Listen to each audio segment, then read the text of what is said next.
Chapter 3. Bump. The porter wheeled the trolley Tom was lying on into the hospital lift. The old misshapen man hummed quietly to himself as he pressed a button for the top floor. Tom hated being alone with him. It wasn't as if he had done anything scary. He just looked scary.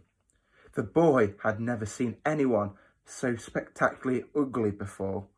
Yes, there were teachers at his posh boarding school that were so unfortunate looking they had been given cruel nicknames by the boys, but none was as scary looking as the porter.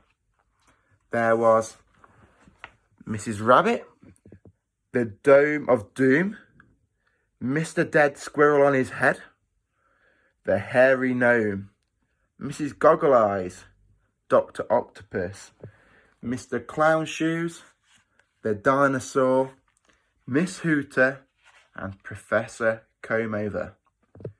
Ping! The lift doors closed. The porter smiled at Tom, but the boy looked the other way. He couldn't bear to look at the man. He seemed even creepier when he smiled.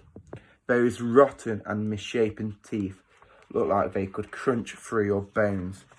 Tom's eyes scanned the man's name badge, unlike the nurse and doctor he had already met.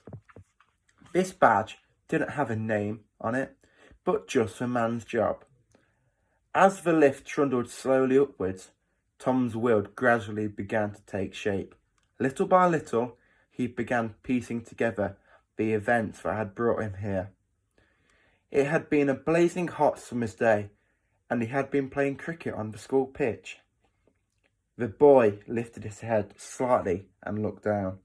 He was still wearing his cricket whites. Despite his school priding itself on always coming top in cricket and rugby in the country, Tom wasn't good at sports. The school celebrated all its sporting heroes with cups and trophies and medals and special mentions by the headmaster in assembly. A boy who much preferred to hide himself away in the corner of the school library with some dusty old books like Tom could easily feel like a nobody. Tom was miserable at school and would wish the time away. If only the days and nights would pass quicker, he would often think to himself.